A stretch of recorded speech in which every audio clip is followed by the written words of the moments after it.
Hello all! This video is a sequel to the last one on vitamin D deficiency. Like I said, I will discuss the prevention of vitamin D deficiency, people that are in the risk category, and food sources of vitamin D. My name is Nkechi. I'm a pharmacist, and if you're new to this channel, you can be sure to click the subscribe button, especially if you're passionate about healthy living and health tips. Also check my bio and reach out to my other social media handles and stay connected. So how can you prevent vitamin D deficiency? The best way to prevent vitamin D deficiency are 1. Spend time in the sunlight. Vitamin D is often referred to as the sunshine vitamin because the sun is the best source of this nutrient.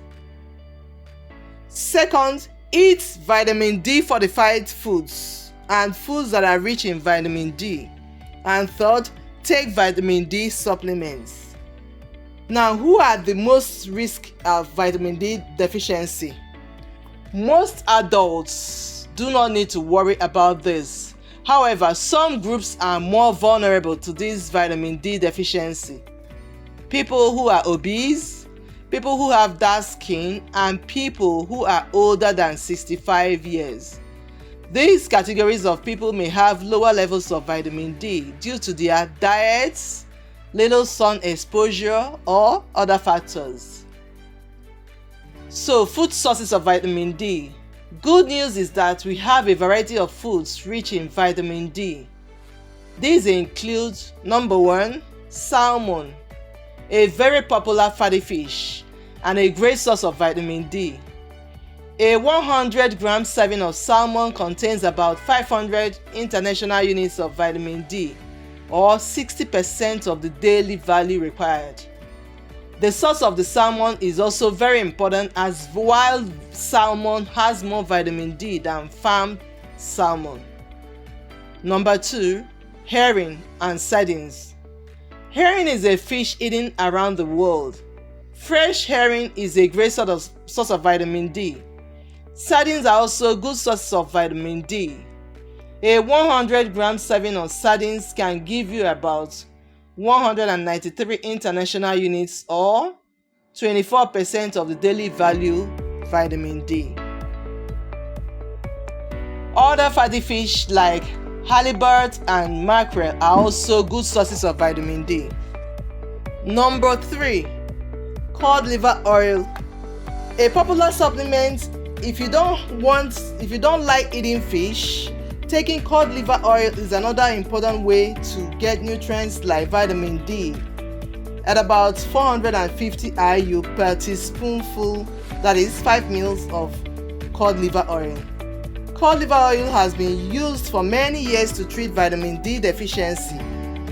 Cod liver oil is also high in vitamin A and omega-3 fatty acids.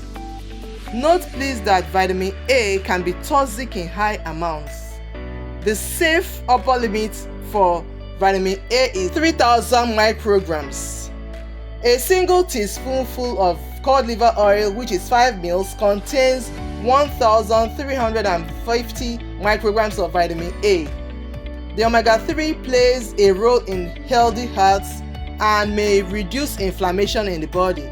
If you don't eat fish, the truth is that it will be hard for you to get enough omega-3 in your diet. 4. Egg yolks. The yolk is one of the large sources of vitamin D we know of, and one single large egg contains about 35 to 37 IU of vitamin D, or 5% of the daily value. A few factors affect the vitamin D level of egg yolks: sun exposure of the chicken, the vitamin D content of the chicken feed, and exposing the liquid yolk to UV light.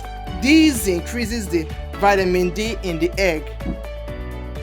Hence, pasture-raised chickens that roam outside in the sunlight produce eggs with 3 to 4 times more level of vitamin D when given the same feed. I hope you're getting enough value from this video so far. If you are, just give me some thumbs up. Okay? Number 5, mushrooms. Aside from vitamin D fortified foods, mushrooms are the only sufficient non-animal source of vitamin D. Like humans, mushrooms can synthesize vitamin D when exposed to UV light. Mushrooms produce vitamin D2 while animals produce D3. Vitamin D3 is more efficient in raising blood levels of vitamin D than the D2. Wild mushrooms are excellent sources of vitamin D because their exposure of sunlight is higher. Many commercially grown mushrooms are very low in their vitamin D2 content because they are grown in the dark. Number 6, vitamin D fortified foods. Natural sources of vitamin D are limited, and especially if you're a vegetarian or you don't like fish. Fortunately, some food products are fortified with these nutrients. They include cow's milk, soy milk, orange juices, cereals, and oatmeal. In conclusion, although your bodies can make your own vitamin D from UV light from the sun, that's not the best way to meet your body's needs. It might not be sufficient. Food sources of vitamin D and vitamin D supplements are the best way to consistently and safely meet your vitamin D needs. Eating plenty of these foods rich in vitamin D is also a great way to make sure that you get enough of these important nutrients. Thank you so much for staying till the end of the video. I hope you've got great value, and as usual, I would like you to like my video, share with friends and family, and subscribe to my channel as usual. Thank you so much and have a lovely day.